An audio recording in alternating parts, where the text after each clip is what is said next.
Oh yeah, dudes! It's a 2-for-1 special today. So, we're going to be talking about tactical goals. I've struggled heavily in my past with setting goals and actually sticking to them.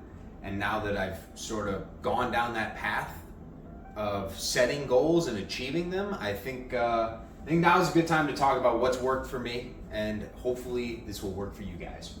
So, to get started with setting good goals, the reason I chose the word tactical is because, like in a military exercise, you set a plan, you organize yourself in preparation of the plan, and then you execute. And that's exactly what we're trying to do. We're not trying to be flimsy with it. We don't want to just have a whimsical goal and just say it in our head one time and then be like, oh yeah, that's great, I never achieved my goal. Well, you just thought about it one fucking time. We got to do more. We have to do better. So, firstly, get a journal. Everybody needs a journal. You need to write everything down that you're feeling, what you want out of your life, and you have to actually pour yourself into it. Just give it a try, 5 minutes a day. It will change your life. But for setting goals, the reason I like the journal is because this allows you to paint a very vivid picture for yourself, and you can read it now. So you're going to want to set the who, what, where, when, and why. For this video, I can either use the job raise or the valedictorian. Let's go with the job raise. So you want to raise at your job. I think the who in this case is going to be yourself. All right, so you're going to write down, I, myself, am receiving a raise at my job, right? Talk to yourself as if it's already achieved, right? Start to get that visualization of you getting a raise at your job. Okay, so who is receiving it? You are receiving it. Write that down. What are you getting? You're getting a raise or a bonus, whatever the fuck you want. You just have to write it down as if you've already gotten it, but be as vividly detailed as humanly possible. Where, this would be your place of work.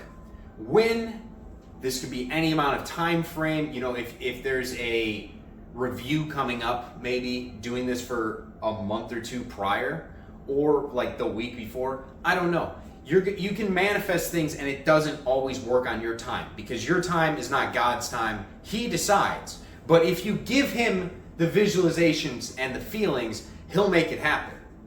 And then the why. I'm going to get into why the why is so important, but firstly, focus on this first part right up here.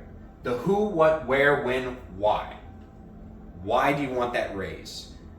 And write this all down. Once you do that, give me 5 to 10 minutes of your eyes closed and just focusing on everything on the inside. And I want you to start trying to visualize this, right? I put meditation because you can go within yourself in a meditative state and you're visualizing this stuff. It's kind of all the same thing.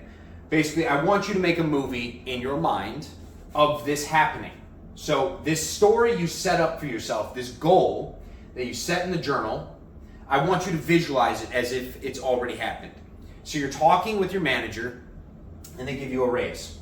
So you're going to see it as if it's already achieved. You are receiving the raise. You have a smile on your face. You're giddy. You're seeing all of this, right? You understand who else is there. This would be like your manager, yourself. What is he saying? What is she saying to you? That's important.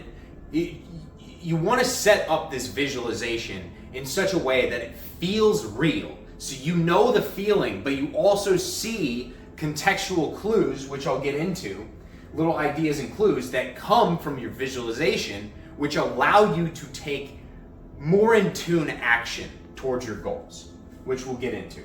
And then what are you doing? In this case, you are receiving a job raise. This is so boring doing it with the raise. Like, this is not fun at all. It's way better with the valedictorian, because seeing yourself receive that award in front of thousands has to be incredibly dank. Like, the emotion in that moment, all the people cheering, all of your friends, everyone's there, and being able to visualize it, make it real, makes it a hell of a lot easier. The realer it is, the easier it is to get ideas and clues.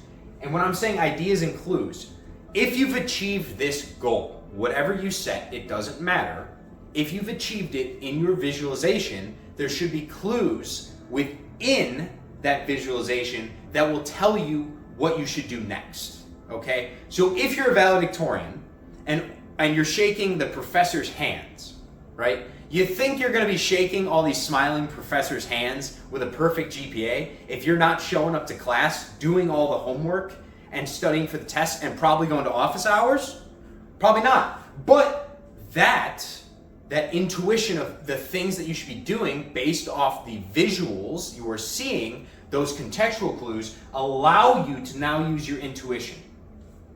This next part, when we're tackling our goals, we don't always know how we're gonna achieve them, right? That's why they're a goal. I would like this, but I don't necessarily know how I'm going to achieve it. You can go and you can buy a guide, right? A meticulous guide that will tell you how to achieve your goal. But if you're setting your own goals, you don't always need to know, all right? You need to see the end result and feel the end result, and in between, just enjoy yourself. Let God take care of that one, okay? But that intuition, this, if it feels good, if it feels right, if it resonates with you, you're doing the right thing. If it feels wrong, it's the wrong thing. So use these ideas and the clues that you get from your visualization to then use your intuition, tackling some of these clues, to take this action that is required to achieve the goal. It doesn't need to be achieved today.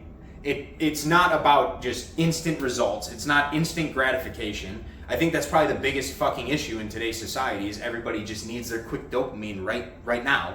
You don't. You will survive. And you will thrive. That's the beauty of life, is waiting for the results, but putting in the work and enjoying the process. Like, yes, the katana is cool, but I want to enjoy swinging the hammer 1,000 times as well, right? The toiling and the suffering is what derives the most pleasure in life, because that's where you really learn who you are, okay? And then finally, of course, I want to say you journal at the end as well, but just writing down, same thing. You write down the progress that you make daily. So these are the divine action items. So you're going to write down whatever you're doing, and then you're going to reaffirm. So you're going to reaffirm what you visualized. You're going to reaffirm that you've achieved it. You're going to talk to yourself like, I am this, I am that, whatever that is, or having that thing. You are that person. You're going to write that down, reaffirm it, and then finally, while you're reading through this, while you're writing through it, I want you to feel that fucking emotion that you would have in your heart if it were already achieved. You should feel that at all times. That's like how I feel when I film videos. I don't plan this shit out. It just feels like a fire engulfs my body, and I just have to like go off. And I don't want to control it. It's kind of like the Joker just taking you over. It's dank. I love it. It's amazing. And everyone has it. Everyone has it. I'm guaranteed that everyone has it. And that's when you step into this intuition and start taking divine actions towards the goals that are good for you, right? Your purpose. The thing that you genuinely would need the most to be happy in life. Not what you want, but what you need. But tactical goals will work on everything irregardless. Try it out. Let me know if it works. And yeah, have a wonderful evening, guys.